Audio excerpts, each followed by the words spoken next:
Okay, now in the chapter on childhood, I thought this was a very nice way of breaking down two views of childhood. This is on page 121. We might call them the Lockean or the Protestant conception of childhood, and the Rousseauian or the Romantic conception.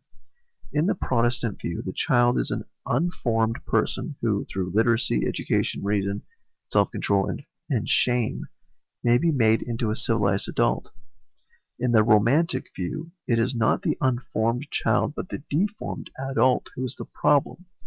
The child possesses as his or her birthright capacities for candor, understanding, curiosity, and spontaneity that are deadened by literacy, education, reason, self-control, and shame.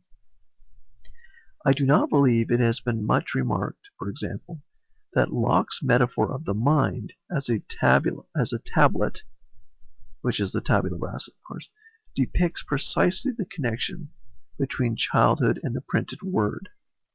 Indeed, the tabula rasa sees the child as an inadequately written book, advancing toward maturity as the pages are filled. Okay, so a lot of things, some good stuff there. These two different views. We have the kind of the traditional view of the Lockean view. The purpose of childhood. Childhood is a temporary stage, and its purpose is to form into a productive, successful, surviving adult. Whereas Rousseau, the Romantic, sees that childhood is a special stage that should be left alone and should be driven by nature only, meaning what the child does and not influencing that child with adult ideas, and that the human begins with everything they need morally. That's the kind of the noble savage idea. That these things, our humanity and our morals, really come out of nature, that we're born with them. We just have to discover them. Whereas the Lockean view is that morals and reason and all that are products of adult thinking, not child thinking or even intuition. They are something that humanity has created out of civilization, whereas Rousseau thinks that morals and all that are better sourced from our nature, what we come with already. And Postman is later connecting this with Locke's view of the mind, which was the tabula rasa, or the empty chamber, the dark closet. There's a bunch of different metaphors Locke uses, but really it's the blank slate, meaning that it has no knowledge on it. Yes, Locke thought we had instincts, but such as picking up language from our parents, but he thought there was no content associated with them. Whereas Rousseau, certainly in the moral case, would say that we do come with all kinds of these moral behaviors and instincts and all that. That if we tap into those things, we can discover them. But Locke would say that we don't have that kind of content in the mind. We don't start with those things. And what Postman is connecting here is that the printed word is supposed to civilize us, essentially. And the printed word is a product of adults, not children. And thus a child must read this printed word to discover civilization and become civilized that way. You see, children become civilized through their engagement with adult things, right? So the printed word, where we have our best knowledge and arguments. And that printed word and that knowledge and that adult stuff fills that empty mind and creates the civilized adult. Whereas Rousseau hates that stuff and thinks that the mind, the child already comes with what they need to know about moral behavior and society and all that. If you read Rousseau, he talks about children being naturally altruistic, and he thinks that's a good thing. He thinks altruism is a good thing. And so he says, why corrupt that process with competition, which is an adult idea? Children are, well, he says that children are naturally giving, but I think most people have also seen children being naturally competitive, taking people's stuff and saying mine, right?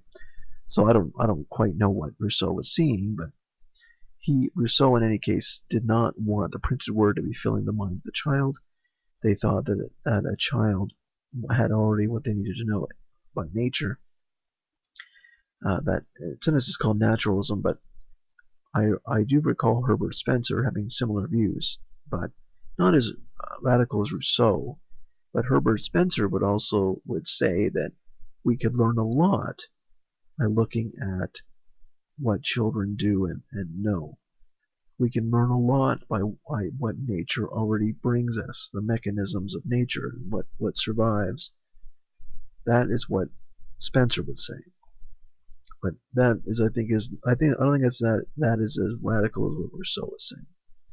But I think that was a neat connection with the printed word and adult things civilizing children.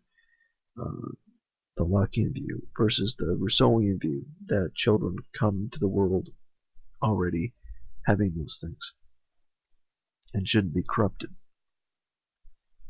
And so he kind of summarizes what I've been saying on page 122. He says that for Rousseau, the child is a wild plant which can hardly be improved by book learning. Its growth is organic and natural. Childhood requires only that it not be suffocated by civilization's diseased outpourings. To Rousseau, education was essentially a subtraction process. To Locke, an addition process.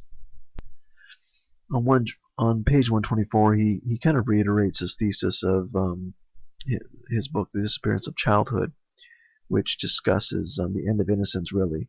And he's saying that we have this idea, so kind of going back to the romantic versus the Protestant view of childhood. The Protestant view of childhood, of course, wanted to control the use of adult things to civilize the child. We don't want the child being exposed early to violence and sexuality and things like that, because that would essentially end. This is what Postman says. It would end the category of life known as childhood if that child was exposed to adult things. And like I was saying before, the notion of a childhood is not that old, and prior to that, children were just considered little adults. And that may be coming back. That if children are exposed to essentially everything that adults are, then there is really a little need for a category of what's called childhood. And so you can have all kinds of consequences coming from that. And we're seeing some of that stuff. We're seeing, of course, gender disparity from children, essentially. Why wouldn't that also beg the question about rights of children? Rights to select their parents, rights to lower the age of consent, all kinds of things. Why not in today's atmosphere if we're removing childhood as a category? He also says that, contributing to this on page 130, he says that parents today also want their children to, they want their childhood to end as early as possible. They don't want to take care of kids. They want them out the door as soon as possible so they can get on with their own interests. Well, I guess it's somewhat related to the women's movement, but it's this idea that we don't want people to be stuck raising children for longer than necessary. Here's something that's somewhat out of place, but I think it's worth discussing on page 132. He says that, I'll just start with a quote, there are economic and political interests that would be better served by allowing the bulk of a semi-literate population to entertain itself with the magic of visual computer games, to use and be used by computers without understanding. And of course, you can also connect this with bread and circuses in Rome.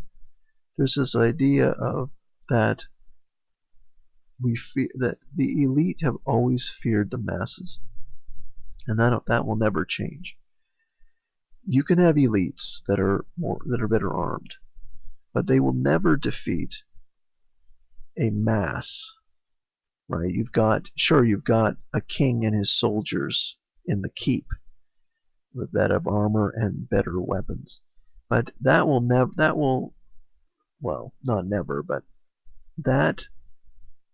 can be defeated by a mob of peasants with scythes and pitchforks and burning rags or torches. I think that will always be true. There's always the politicians, the elite, are always afraid of mass revolts and protests. Protests are a smaller version of it. Protests are something that are seen on the news. They're visible dissent, and that's a weapon against the elite, against politicians, etc. But if they can keep people at bay, if they can send them to public schools that make them into drones, and if they can make ideas fairly absent from news and media, then you can create a docile society and essentially rule in peace. But then you get tyrants that form up, like Trump, I think essentially is one, from an ancient Greek variety of one, that brings back a narrative that has been silenced by political correctness. Then you can create a mob. You can create a mass of supporters, and that is dangerous to do that. Just like runs on banks are dangerous, protests can turn into mass movements, and those are dangerous. Dangerous for that doesn't necessarily mean like in the past where you actually have violence, although there have been in some of the Black Lives Matter stuff. But at least the visual existence of some of these protests, like Occupy Wall Street and etc., they are definitely a weapon against the elite. And if they can prevent them by fragmentating information and ideas, then they have the advantage. Here's a kind of back on to childhood now. Really good point on page 133. He says that it used to be in the States, if you wanted to vote, it'd be 21. And he quotes de Tocqueville, who said that the politics of America is the politics of the printed word. But with the emergence of non-print forms of public communication, such as radio, film, and television, these assumptions became suspect and the age was reduced to 18. I expect that within the lifetime of many of those reading this sentence, the age will be further reduced, perhaps to 16 or even lower. And what he discusses after that is he says that how could you argue against lowering the age? Why aren't Tumblr people, aren't Tumblr teenagers, aren't they just as informed about politics? Shouldn't they have a voice about climate change and activism? Why can't we have teenager activists? And shouldn't they have political power? Shouldn't they be able to vote? There's no argument against it right now. And he says that the idea of childhood has been degrading. And he says that governments also have been, in the past, have been protecting childhood. He mentions like there's different criminal code for children, voting being a higher age, but now it's getting lowered. He also mentions prohibiting child labor and things like that. All these ways of instituting childhood, and that children have different rights, or less rights in some cases, and more rights in others. But he sees that some of these institutions are degrading, and one of them, of course, the voting. Lower and lower, perhaps it may go.